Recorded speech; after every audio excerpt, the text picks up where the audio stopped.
జగన్ని నమ్ముకుంటే ఎవడి బతుకైనా జైలు పాలే, ఎవడి బతుకైనా బొగ్గిపాలే అనేది మరోసారి నిరూపితమైంది. ఘోరాతి ఘోరంగా ఆంధ్రప్రదేశ్లో కీలకమైనటువంటి ఐపీఎస్ జైలు పాలయ్యేటువంటి పరిస్థితి ఏర్పడిపోయింది.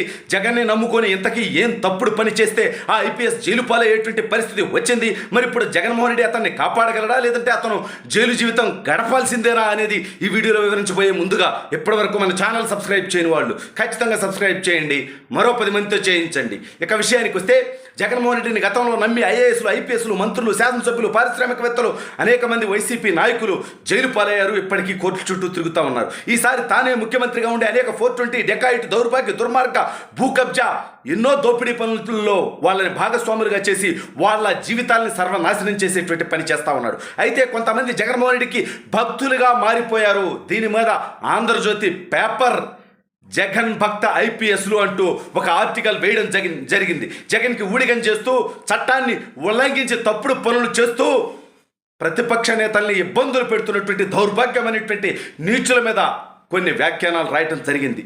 అయితే దీని మీద విజయవాడ సిపిగా, ఐజీగా ఉన్నటువంటి కాంతి రాణా టాటా దీన్ని ఖండిస్తూ ఐపీఎస్ అధికారుల సంఘం ఇది ఎక్కడి నుంచి బయలుదేరుద్దంటే, అధికార పార్టీకి సంబంధించినటువంటి వాళ్ళు నీచంగా ప్రవర్తించినా, బండబూతులు తిట్టినా, నించా కొడుకులని తిట్టినా వీళ్ళలో చలనం రాదు. ఎందుకంటే గతంలో మనం చూసాం, చీరాల దౌర్భాగ్యుడు వాడెవడు ఉన్నాడు, ఆమంచి కృష్ణమోహన్ ఇష్టం వచ్చినట్టు పోలీసులను మాట్లాడాడు.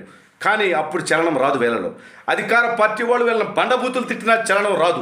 ప్రతిపక్షం వీళ్ళు చేసేటువంటి తప్పుల్ని హెచ్చరించి ప్రజలకు బాధ్యతాయుతంగా ఉండండి, ప్రజలు కట్టేటువంటి పన్నుల నుంచి జీతం తీసుకునే మీరు అధికార పార్టీకి ఊడిగం చేయొద్దంటే మాత్రం వీళ్ళ మనోభావాలు దెబ్బతిని లెటర్లు రిలీజ్ చేస్తూ ఉంటారు. అయితే ఐపీఎస్ అధికారుల సంఘం పేరిట కార్యదర్శి స్థానంలో ఇతను సంతకం చేసి ఒక లేఖ రిలీజ్ చేశాడు ఆంధ్రజ్యోతి కథనాన్ని ఖండిస్తూ ఐపీఎస్ కాంతి రాణా టాటా. అయితే దీనిపైన ఐపీఎస్ అధికారుల సంఘం కార్యదర్శి ఆర్కే మీనా తీవ్ర ఆగ్రహం వ్యక్తం చేస్తూ, నా సంతకం పెట్టడానికి నువ్వెవడవి, నీ పరిధిలోనే అంటే నీ విజయవాడ పరిధిలోనే నీ మీద నా సంతకం పెట్టినందుకు అధికారం లేకపోయినప్పటికీ ఐపీఎస్ అధికారుల సంఘం యొక్క లేఖని వాడుకున్నందుకు నీ మీద కేసు పెడతాను అనేటువంటి పరిస్థితి వచ్చింది. అంటే ఇద్దరు ఉన్నతాధికారుల మధ్య, ఇద్దరు ఐపీఎస్ అధికారుల మధ్య జగన్మోహన్ రెడ్డి అనేటువంటి వ్యక్తి చిచ్చు పెట్టాడు. జగన్మోహన్ రెడ్డికి భక్తి చూపించడంలో పోటీ పడినటువంటి పాపానికి ఇవాళ ఒక ఐపీఎస్ తన మీద ఇంకో ఐపీఎస్తో కేసు పెట్టించుకునేటువంటి పరిస్థితికి వచ్చేశాడు. బుద్ధి లేకుండా ప్రజలకు చెప్పాల్సినటువంటి వ్యక్తి, తప్పుడు పనులు చేయొద్దని చెప్పాల్సినటువంటి వ్యక్తి తానే సంతకం పెట్టడం ఏంటండి ఐపీఎస్ అధికారుల కార్యదర్శిగా, ఐపీఎస్ అధికారుల సంఘం కార్యదర్శిగా. అంటే ఆర్కే మీనా గారిని మీరు అవమానిస్తున్నారా? నాకు అర్థమైతలేదు. అంటే గత 4 సంవత్సరాల 10 నెలలుగా తప్పుడు పనులు చేసినటువంటి ఐపీఎస్లు కానీ, ఐఏఎస్లు కానీ, పోలీసులు కానీ, ప్రభుత్వ అధికారులు కానీ కరెక్ట్గా 2 నెలల తర్వాత చట్టం ముందు దోషులుగా నిలబడాల్సి వస్తుంది. ఇలాగే విర్రవేగారు పివి సునీల్. అతని బతుకేమైంది? సవంగమన్నా సవంగమడ్డా అన్నాడు. ఆ సవంగమన్న జీవితం ఏం చేశాడు?